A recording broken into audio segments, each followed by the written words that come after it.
Queridos, daqui a pouco nós vamos participar da ceia, da Santa Ceia do Senhor. Vai ser uma bênção. No final, as crianças vão também estar participando. Tem aqui algumas uvas, maçã, pera, para as crianças também partilharem. Quem trouxe a Bíblia, diga eu. Quem não trouxe, pega carona com alguém que trouxe a Bíblia, tá bom? Localize o livro de Cantares, ou Cântico dos Cânticos. É um livro que eu particularmente gosto bastante. Hoje eu até estranhei, tiraram a mesa, né? Colocaram o púlpito. Ficou legal, ficou bom. Bom que esconde a barriga do pastor. Né, irmã Aparecida? Cântico dos Cânticos, ou Cantares de Salomão. Nós aqui na igreja temos um costume de fazer leitura de pé. Se você pode, assim faça, coloque sobre seus pés.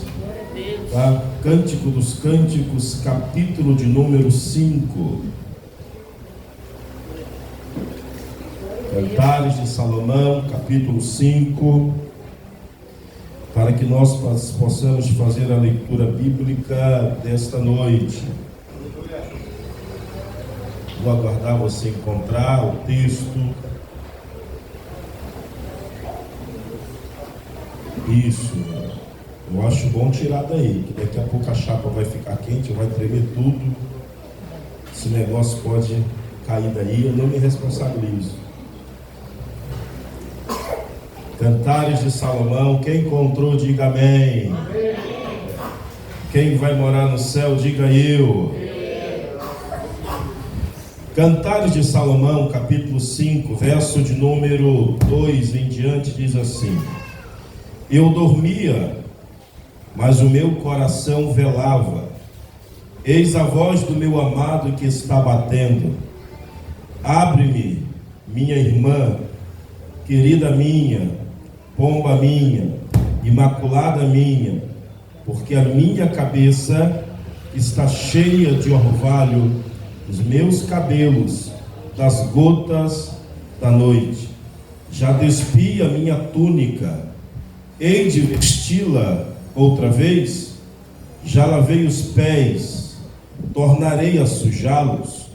O meu amado meteu a mão por uma fresta, e o meu coração se comoveu por amor dele. Levantei-me para abrir ao meu amado. As minhas mãos destilaram mirra, e os meus dedos mirra preciosa sobre a maçaneta do ferrolho. Abri ao meu amado, mas já ele se retirara e tinha ido embora. A minha alma se derreteu quando antes ele me falou. Busquei-o e não achei. Chamei-o e não me respondeu. Encontraram-me os guardas que rondavam pela cidade. Espancaram-me, feriram-me, tiraram-me o manto, os guardas dos muros. Conjuro-vos, ó filhas de Jerusalém, se encontrardes o meu amado, que lhes direis? Que desfaleço de amor. Amém? Pode sentar, irmãos. Meus amados, Cantares é um livro muito lindo de se ler, porque ele fala de uma história de amor muito profunda. O escritor de Cantares é nada mais, nada menos do que o homem que teve um sonho, e no seu sonho Deus falou com ele dizendo: olha, pede-me o que queres, que eu te darei aquilo que você pedir. Salomão teve todas as oportunidades para pedir coisas pessoal ou particular da parte de Deus, mas ele orou a Deus, e o seu pedido a Deus foi que Deus lhe desse sabedoria para que ele pudesse julgar o povo e também as suas causas. Esse era o desejo de Salomão, que ele pudesse liderar o povo com muita sabedoria. Salomão vai escrever pelo menos 3 livros, e assim que nós temos aqui no Cânon ou na Bíblia protestante, que é a nossa, tradicional, que nós usamos. Salomão, na sua maturidade, vai escrever o livro de Eclesiastes, onde ele vai falar acerca das coisas do tempo, que há tempo para absolutamente tudo, para nascer, para morrer, para plantar, para colher, há tempo para todas as coisas. Na sua velhice, Salomão faz um reflexo de tudo que ele havia vivido, de todas as coisas que ele tinha passado, porque nós vamos fazer uma análise de fato sobre a nossa vida, não é enquanto somos jovens, mas sim na nossa fase de maturidade. Quando estamos maduros, nós vamos olhar a nossa trajetória, vamos tirar algumas conclusões, e através dessas conclusões que nós tiramos, nós vamos tirar alguns ensinamentos e passar para as outras gerações aquilo que aprendemos. No meio da sua tenra idade, Salomão também vai escrever o livro de Provérbios, onde ele vai dar alguns recados para todos nós. Entre os recados que ele vai deixar, ele vai falar para o jovem, que ele possa amar a sua vida, para que ele possa buscar ao Senhor. E no ápice da sua juventude, onde as suas emoções estão à flor da pele, Salomão vai escrever o livro de Cantares, onde ele se apaixona por mulheres, onde ele tem várias donzelas à sua disposição. Então, no ápice da sua juventude, Salomão escreve esse livro, quando ele se depara com uma das mulheres que lhe chama a atenção. Entre tantas mulheres no seu palácio, entre tantas princesas que ele poderia se apaixonar, a Bíblia diz que ele vai se apaixonar por uma mulher fora do padrão, por uma mulher que tem um padrão totalmente oposto àquele padrão que os reis deveriam se apaixonar e se envolver. Salomão se apaixona por uma mulher conhecida na Bíblia como a Sunamita, uma mulher de cor morena, de pele morena, e ela vai dizer que a cor da pele dela era morena por conta do sol, do seu trabalho, do seu serviço.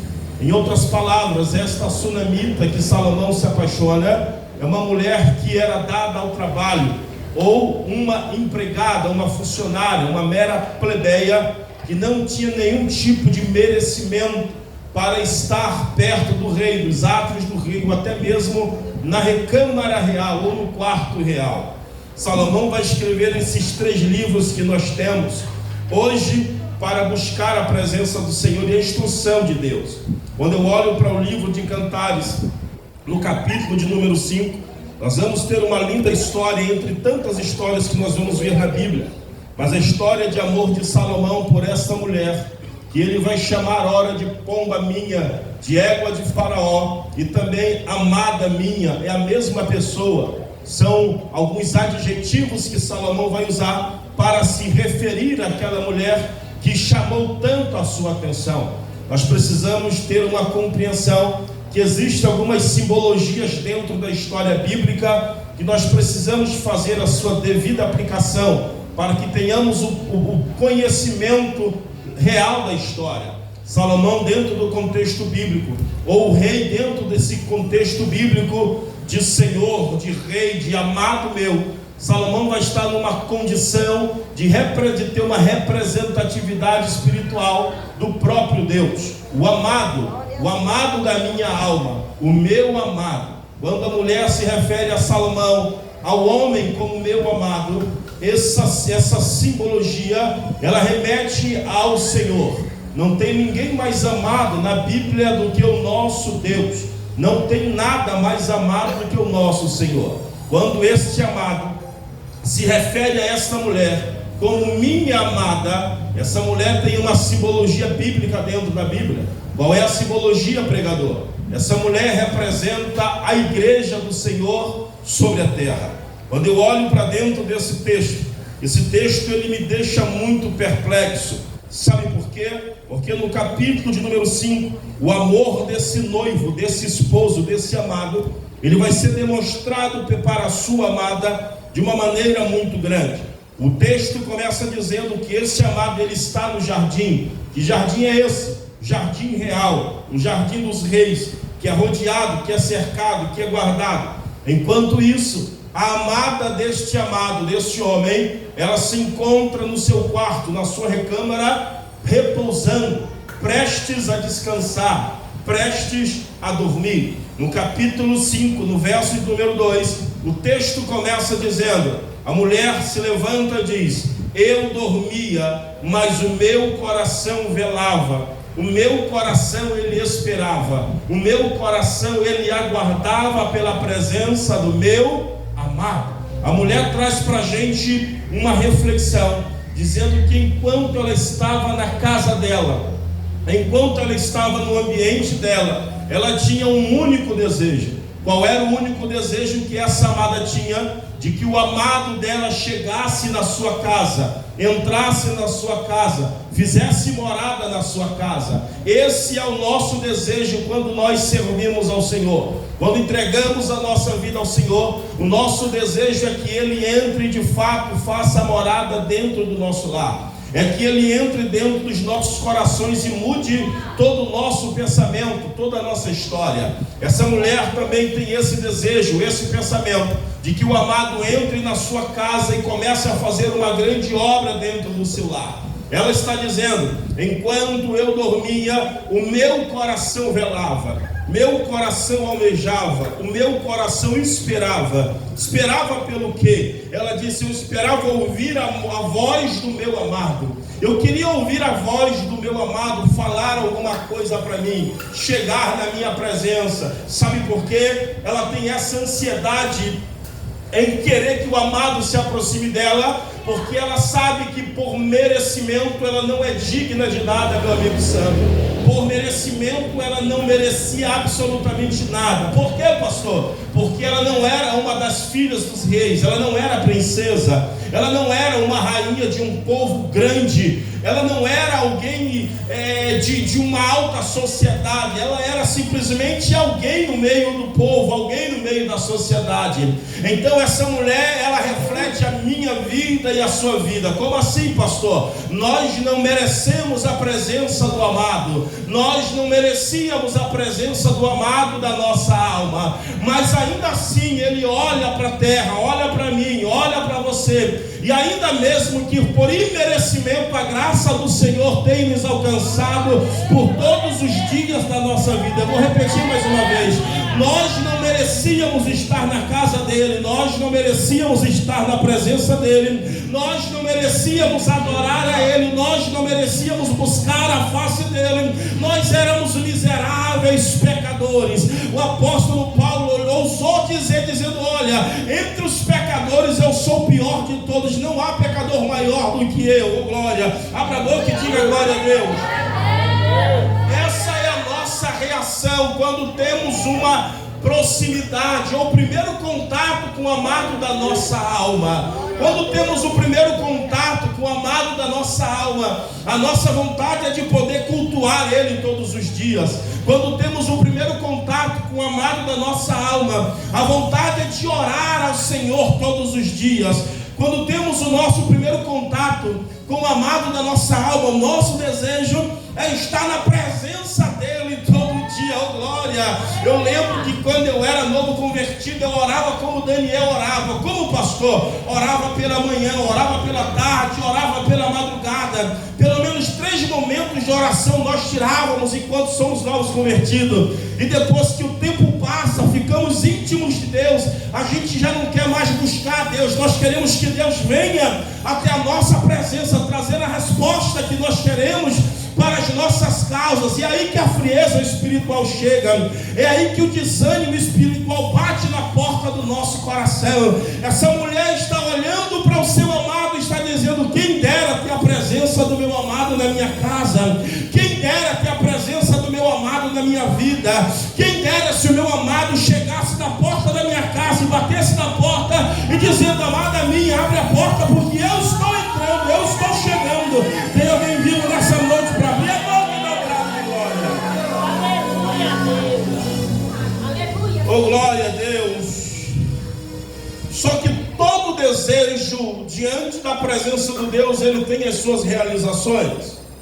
No mesmo verso de número 2, onde a amada diz: eu velo pela voz do meu amado, Eu espero a voz do meu amado. No versículo de número 2, adivinha o que acontece? A Bíblia está dizendo que este amado, que este homem, que este Senhor, ele chega na porta da mulher que estava na sua casa e diz, e bate na porta, e ele fala: abre-me, minha irmã, querida minha, pomba minha, imaculada minha, porque a minha cabeça está cheia de orvalho, os meus cabelos das gotas da noite. Olha aqui, irmãos, olha para cá. O primeiro pensamento que nós temos quando lemos esse texto, quando olhamos para esse texto, é que de fato essa mulher que representa a igreja, representa a mim e a você, ela de fato está ansiosa para que o seu amado entre na sua casa. Ela está ansiosa para que o amado repouse dentro do seu lar. Só que de repente o texto está dizendo que o amado que tinha passe livre para entrar na casa dessa mulher, ele já não entra, porque ele precisa bater na porta. E ele traz algumas ressalvas. Ele diz: olha, abre minha porta, porque os meus cabelos, eles estão molhados das gotas do orvalho da noite. Eu estou do lado de porta, minha amada, abre minha porta. Os nossos corações, eles estão petrificados para não ouvir, para não obedecer mais a palavra do Senhor. Você sabe como é que a nossa geração quer Deus, irmão? Olha para cá. A nossa geração quer Deus como um amuleto da sorte. A nossa geração quer Deus para que Ele possa resolver os seus problemas. A nossa geração quer Deus para que Ele possa trazer a saúde de volta. A nossa geração quer Deus para que Ele possa consolar os corações abatidos. A nossa geração quer Deus para que Ele possa ser o solucionador de todas as suas causas de pendência. Hoje tem crente que pega a Bíblia, abre no Salmo 91 e deixa na sala de casa achando que aquilo vai resolver os seus problemas. É assim que essa amada está se comportando. O amado está batendo na porta da casa dela e está dizendo: deixa eu entrar, amada minha, deixa eu entrar. Quantas vezes Deus não bate a porta do nosso coração dizendo: deixa. No livro de Apocalipse, capítulo 3, verso de número 20, se não me falha a memória, o texto diz assim: eis que estou à porta e bato. Se alguém ouvir a minha voz e abrir a porta, eu entrarei em sua casa, eu cearei com ele e ele ceará comigo. O amado hoje da nossa alma veio aqui trazer uma palavra para o meio do teu coração, dizendo: ele não foi gerado para ficar do lado de fora.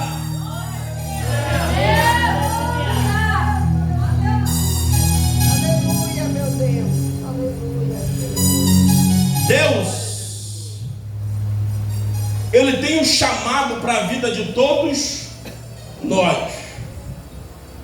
Deus tem um chamado, e esse chamado, ele é evidente na nossa vida. Ele é claro para todos nós. Só que a gente quer buscar Deus quando precisamos dele. Nós queremos Deus, diácono Geliel, quando sentimos a necessidade, ou quando Deus é a nossa última opção. É verdade, Jesus. Glória. Aleluia. Glória a Deus. Irmãos, Deus nunca foi a última opção para ninguém.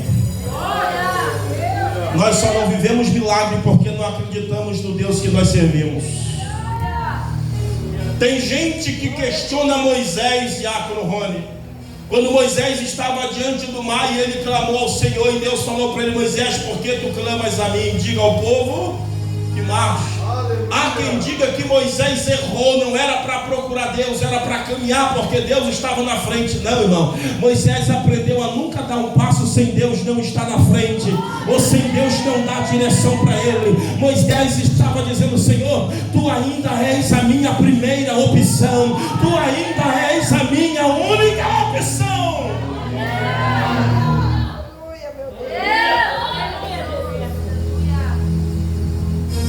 O noivo, o amado, está do lado de fora, batendo. Aí no verso de número 3, eu gosto de Bíblia. Eu vou pregar para você a Bíblia.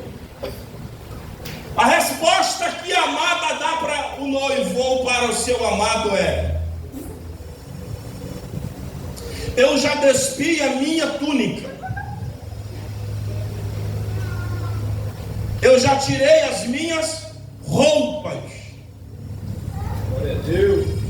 Eu vou ter que vestir de novo? Aleluia.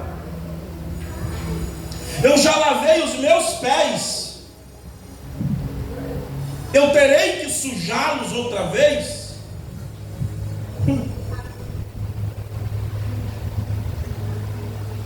Porque todas as vezes, olha para cá, todas as vezes que a nossa vida está resolvida, nós colocamos, pastor Ana, dificuldades em servir ao Senhor. O amado está querendo entrar para fazer parte da vida dela, e ela diz: eu não vou me levantar para abrir a porta, porque eu já tirei as minhas vestes, eu já lavei os meus pés, então eu não vou sujar os meus pés para abrir a porta para o amado entrar. Mas todas as vezes que nós temos um problema, a gente suja os pés, a gente coloca as vestes de novo, a gente faz o que é preciso, porque queremos uma resposta de Deus. Só que a nossa geração, essa geração, é uma geração que não quer se esforçar para buscar ao Senhor. É uma geração que não quer sujar os seus pés para buscar ao Senhor. É uma geração que não quer colocar as suas vestes mais uma vez para buscar ao Senhor.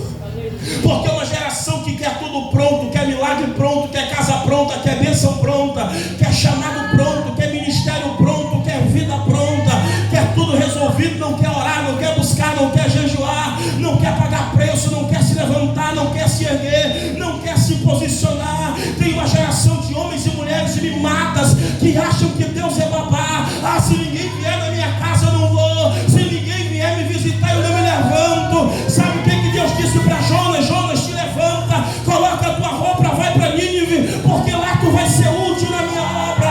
A Bíblia diz que Jonas se levantou para não servir ao Senhor, para fazer tudo que Deus não tinha mandado. Deus disse: não te preocupa, eu vou preparar um vento, eu vou preparar uma tempestade, eu vou levantar as ondas, e se tudo não der certo eu tenho um peixe, mas você vai chegar onde eu quero.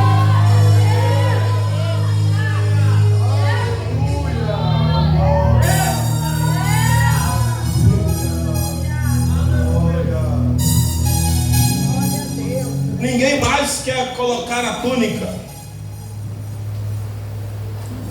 Sabe por quê?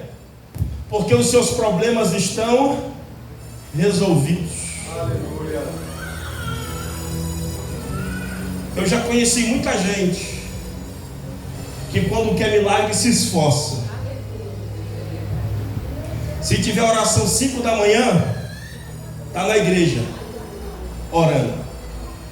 Se tiver oração meia-noite, está no vale orando. Glória a Deus. Se tiver campanha às 18 horas, está na campanha buscando. Glória a Deus. Mas depois que entra na sua casa, no seu ambiente de conforto, e o amado diz: deixa eu entrar, a primeira resposta é: eu já lavei os meus pés, eu estou cansado. Deixa eu entrar, agora eu estou trabalhando, não tenho tempo, lavei os pés. Deixa eu te usar, não dá para mim, manda outro. Eu já lavei os meus pés, eu não vou me levantar. Vamos voltar às práticas das primeiras obras. Não dá, porque eu já vesti a minha túnica, eu já lavei os meus pés. Eu não vou voltar a fazer o que eu já fiz. Eu amo a Bíblia. Sabe por quê que eu amo a Bíblia? Porque a Bíblia vai dizer no verso de número 6 que a mulher resolveu abrir a porta para o seu amado. Quem está com a Bíblia aberta está acompanhando. Só que o texto vai dizer no verso de número 6 que quando ela decide levantar para abrir a porta, o amado já foi embora. Aleluia, Jesus. Aleluia. Aleluia. Quando eu me levantei e fui abrir ao meu amado, eu não o encontrei mais.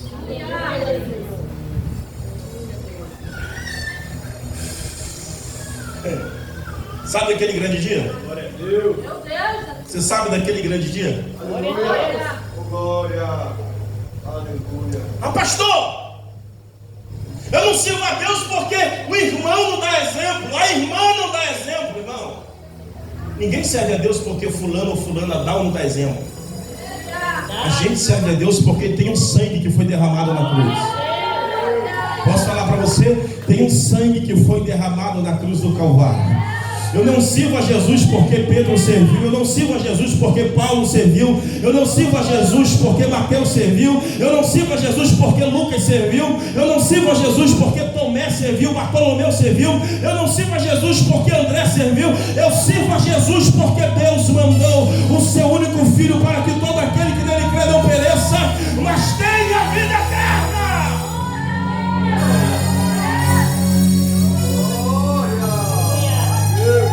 Aí naquele grande dia, a Bíblia está dizendo no verso 6: quando eu abri a porta ao meu amado,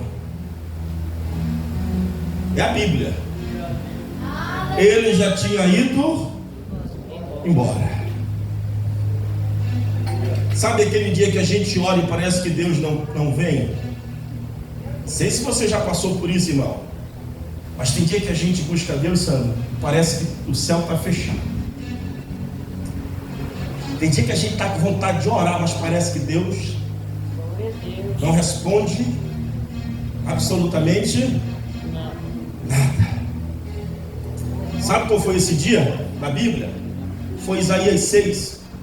Quando Uzias fica doente, Isaías com certeza ora, mas Deus não se manifesta. Você sabe quando é que Deus se manifesta? Depois que Uzias morre.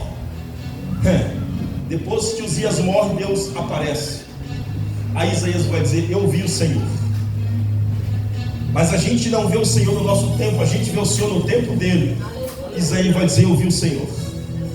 Como foi essa visão, Isaías? Eu vi ele sentado no alto sublime trono. Eu via anjos que voavam sobre ele, anjos com 6 asas, com 2 asas cobriam os pés, com 2 asas os olhos, e com 2 asas voavam. E eles clamavam um para os outros, dizendo: santo, santo, santo. E a veste das orlas, nas vestes daquele homem enchia o templo. E o templo, a casa foi cheia pela glória do Senhor. Tem gente que vai buscar Deus, não vai encontrar. E quando buscar o Senhor, a Bíblia está dizendo, ele já foi embora. Glória a Deus. Aí ela vai dizer: quando eu percebi que ele não estava ali, a minha alma derreteu. Quando a alma dela derrete, quando o seu ânimo vai embora, versículo de número 6, ela vai dizer: eu busquei e não achei. A pior dor da humanidade vai ser quando buscar o Senhor e não encontrar. Verdade. A pior dor do homem vai ser quando quiser ter acesso a Deus e não teremos mais acesso a Deus. Nós vamos ter um dia que alguém vai buscar ao Senhor e não vai encontrar ao Senhor. Eu costumo dizer que o maior mal que o homem faz não é para o seu próximo, o maior mal que o homem faz é para si mesmo. Porque tem gente que tem um coração muito bom, que diz: eu não faço mal para ninguém, eu não prejudico ninguém, eu não roubo ninguém, não bato ninguém, não firo ninguém, eu não faço nenhum mal para ninguém, mas não serve a Deus, faz mal para si próprio. O pior mal que o homem pode fazer não é para o seu próximo, é para si mesmo. Então, quando essa mulher percebe que o amado não está ali, a Bíblia não diz, mas eu posso entender que agora ela precisa colocar a sua túnica, agora ela precisa sujar de novo os seus pés. Aleluia. Ela não queria se levantar para ir na porta, abrir e dizer: entra, meu amado. Quando ela percebe que o amado não está, agora ela precisa colocar a sua túnica e dizer: eu não posso viver sem o meu amado. Ela precisa sujar os seus pés: eu não posso viver sem o meu amado. Meu irmão, a gente precisa entender, Deus não quer muita coisa de mim, de você. Deus só quer a nossa sinceridade e disposição para servir a Ele. Hoje nós temos oportunidade para buscar Deus enquanto temos saúde, mas tem alguém que hoje está lá no SECOM com diagnóstico de morte, alguém que teve oportunidade para abrir a porta para o amado, mas não abriu, e agora está dizendo: onde está o meu amado? Onde ele está? Cadê a presença do meu amado? Eu estou clamando por ele. Tem gente que teve a oportunidade de servi-lo, mas decidiu não servir. Por quê, pastor? Porque os seus problemas estão parcialmente resolvidos. Mas tem uma hora que você vai ter que sair pela cidade,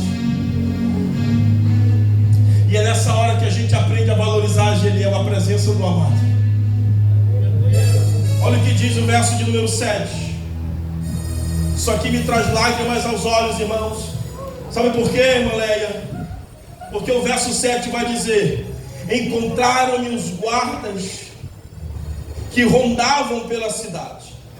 E o que é que os guardas fizeram? Isso aqui é a vida. A mulher está dizendo: os guardas me espancaram.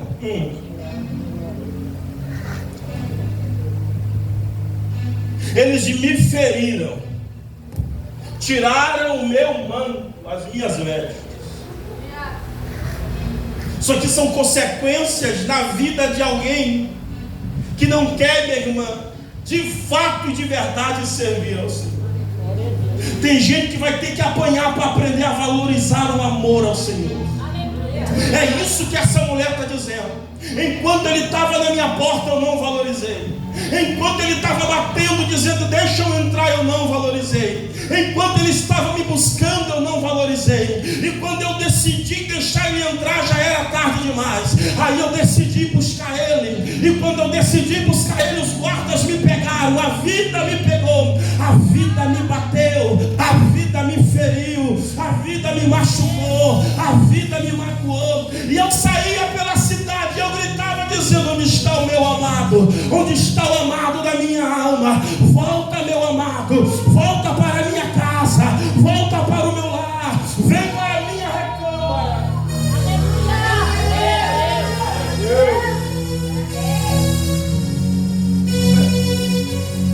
A vida, ela nos ensina da maneira mais dura e cruel que existe. Deus.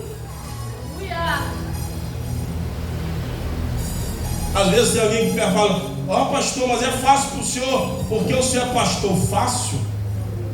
A luta vem para todo mundo. Ah, mas é fácil para a irmã, porque ela é do círculo de oração. Fácil? É ela que tem um fardo pesado. Ah, mas é fácil para fulano. Fácil? Não tem nada fácil para ninguém. Verdade. O nosso problema é que a gente vai deixar chegar no último estágio para dizer: cadê o Senhor? Onde está o Senhor? Cadê o Senhor? Onde está o Senhor? Cadê o Senhor? Onde está o Senhor? Cadê o Senhor? Onde está o Senhor? Aleluia. Nós temos todas as oportunidades para servir. Nós temos todas as oportunidades para estar na presença do nosso Deus. Nós temos todas as oportunidades para entregar a nossa vida e ser um instrumento de honra nas mãos do nosso Senhor. Mas a gente está está muito resolvido. Nós está muito tranquilo. Eu falei outro dia na oração, não lembro se aqui na igreja ou se lá no vale de oração. Eu falei como era o nosso propósito de oração antigamente, quando eu morava na Compensa. Eu saía, o diácono Rony sabe onde eu morei na Compensa, porque ele já me conhece há mais de 10 anos. Eu acho que uns 14 anos já, 13, 14 anos. Nós morávamos na Compensa 1, eu saía com a pastora. Nós saía da Compensa 1, atravessava a Compensa 2, atravessava a Compensa 3, até chegar na cabeça da ponte, lá na Vila Marinho. Chegávamos na cabeça da ponte, fazia aquele círculo, fazia a oração do concerto. Se agora vamos caminhar até o outro lado da ponte, para orar. E a gente caminhava, e eu caminhava com um irmão chamado Zé Maria. O Zé Maria tinha a Bíblia na cabeça.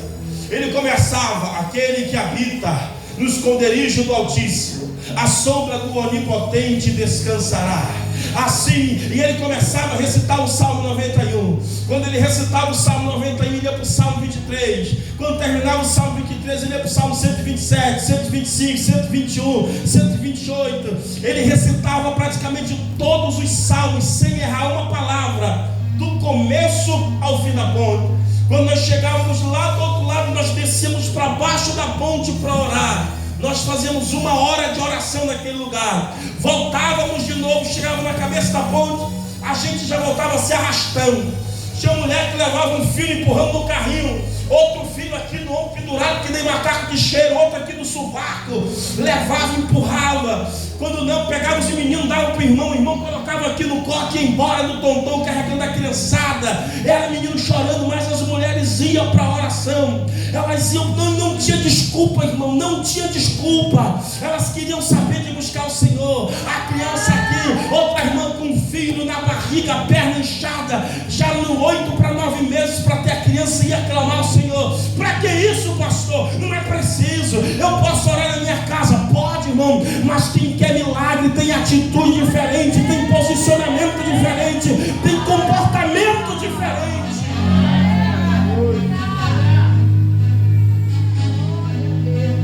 Por quê, pastor? Porque no dia que o amado bater a porta da nossa casa, a gente não vai dizer: eu já estou preparado para dormir. Tem irmão que quando alguém bate na porta da casa pedindo oração, mente através das crianças, dizendo: diz lá que eu já estou dormindo.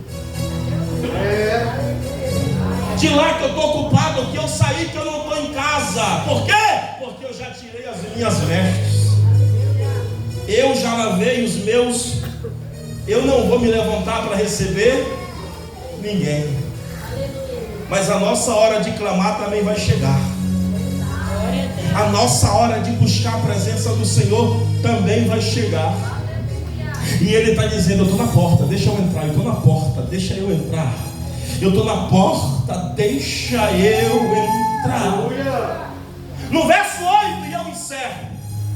No verso 8, a mulher faz o clamor da sua alma.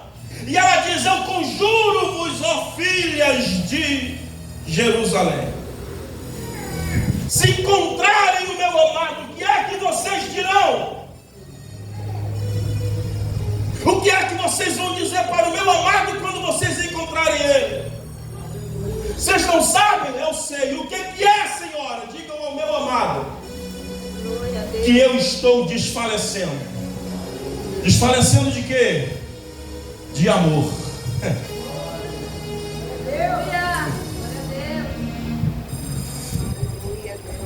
Tem alguém aqui que já foi fazer visita no hospital? 90% do povo que está no hospital é desviado. Você já foi na cadeia? Meu irmão, 90% de quem está na cadeia é filho de crente desviado. Pessoas que já tiveram oportunidade de servir ao Senhor. Pastor, mas Deus é mau. Deus não é mau, Deus é justo.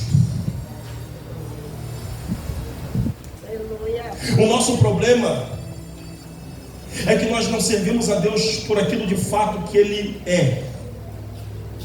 Nós costumamos servir a Deus por aquilo que nós vemos, por aquilo que está diante dos nossos olhos. aquilo que nós sentimos, por aquilo que nós almejamos, desejamos. Mas quando chegar o dia do grande clamor, quando chegar o momento do grande clamor da igreja na terra, nos dias atuais, o amado nosso Deus está dizendo: eu estou aqui.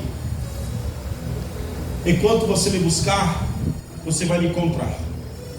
Se você me buscar de todo o seu coração. Eu confesso aos irmãos que eu queria pregar outra coisa hoje. Queria trazer uma palavra de avivamento para o nosso coração. Pregar para os Jonas que estão fugindo do seu chamado, que estão aqui nessa noite. Mas mais profundo que o chamado é a oportunidade que o céu está nos dando para recomeçar na presença do Senhor. O céu está nos dando nessa noite a oportunidade para nos levantar de verdade na presença do Senhor. Não, pastor, o meu irmão, a minha irmã, esquece o teu irmão e a tua irmã. O chamado é para você, a oportunidade é para você, a porta está aberta por você, o sacrifício foi feito por você. Eu estava ontem conversando com um amigo meu que é pastor. E eu fiquei muito alegre ontem com ele. Eu conversando com ele, disse: pastor, eu vou falar para o senhor uma verdade. Eu digo: fale, meu amigo. Ele foi, na verdade, meu primeiro líder. E a gente é muito amigo mesmo. E ele disse: para mim estava faltando só tomar uma cachaça. Falei: como assim, rapaz? Ele disse: eu estava quase desviado. Sem vontade de orar, sem vontade de ir para a igreja, sem vontade de ler Bíblia, sem vontade de congregar, sem vontade de nada. Disse: meu Deus, amigo, é mesmo, se é, pastor. Faltava só tomar uma cachaça. Só isso. Sabe por que eu não fiz isso? Falei: por quê? Porque os meus pés estão alicerçados. Como assim, pastor? Eu não entendi. Porque mesmo sem vontade de nada, eu ainda sentia temor no meu coração. E foi o temor que eu sinto por Deus que não deixou eu cair. Hoje eu estou de pé. Minha casa está de pé, minha família está de pé, o meu altar está de pé para buscar a presença do Senhor. Sabe o que é isso? Quando a gente busca o amado, Ele nos abraça. Quando a gente se entrega para o amado, Ele nos ama na proporção que nós o amamos também. Quando nós, aleluia, lançamos a nossa vida na presença do Senhor. Fica de pé. Pegue na mão do seu coração. Pegue na mão do seu irmão que está do lado.